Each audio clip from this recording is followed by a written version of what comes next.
नमस्कार बच्चों। पाठ का नाम है वर्ण और वर्णमाला, लेटर्स एंड अल्फ़ाबेट्स। आज मैं बताऊंगी आपको वर्ण किसे कहते हैं और वर्णमाला किसे कहते हैं। बच्चों, आप जानते हैं कि हिंदी में 11 स्वर और 33 व्यंजन होते हैं। इन सभी स्वरों तथा व्यंजनों को मिलाकर ही वर्णमाला बनती है। बच्चों, जब हम कुछ कहते हैं तो हमारे मुंह से कुछ ध्वनियाँ निकलती हैं। इनका कुछ न कुछ अर्थ होता है। ध्वनियों से मिलकर ही शब्द बनते हैं और शब्दों से वाक्य। चलिए अब कुछ उदाहरण देखते हैं। राजा, र आ ज आ। दूसरा है अनार, अ न आ र अ, अनार। कमल शब्द की ध्वनि है क अ म अ ल अ, कमल। इन ध्वनियों को और छोटा नहीं किया जा सकता। इन ध्वनियों को ये लिखे जाने वाले रूप को ही वर्ण या अक्षर कहा जाता है। वर्ण भाषा की सबसे छोटी इकाई है। वर्णमाला।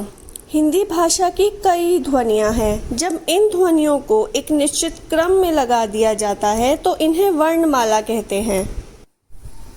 वर्णों का समूह वर्णमाला कहलाता है। वर्ण के दो भेद हैं, पहला स्वर, दूसरा व्यंजन।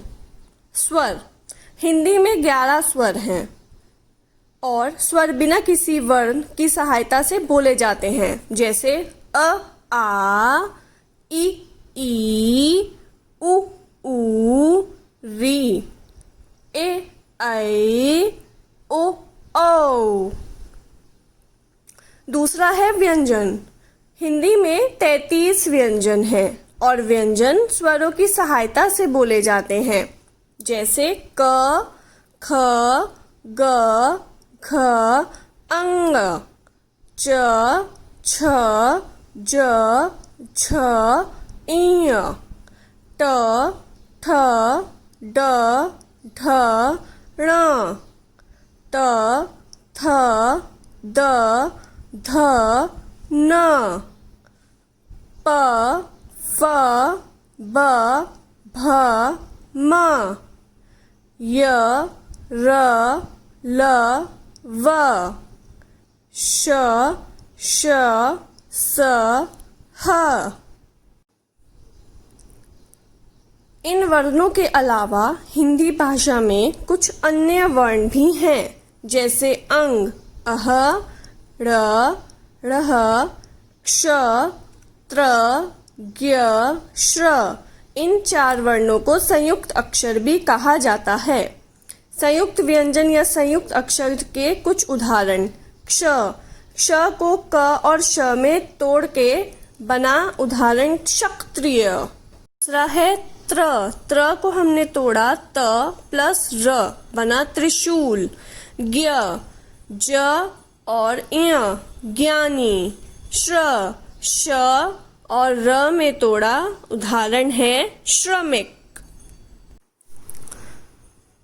अब तक हमने क्या सीखा? पहला, बोलते समय हमारे मुंह से कुछ ध्वनियां निकलती हैं। दूसरा, ध्वनियों को ही वर्ण या अक्षर कहा जाता है। वर्ण को और छोटा नहीं किया जा सकता।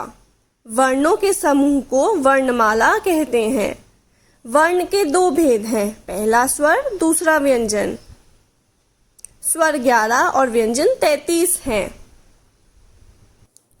धन्यवाद बच्चों। ये एक छोटी सी वीडियो थी जिसमें हमने पढ़ा वर्ण और वर्णमाला के बारे में। धन्यवाद।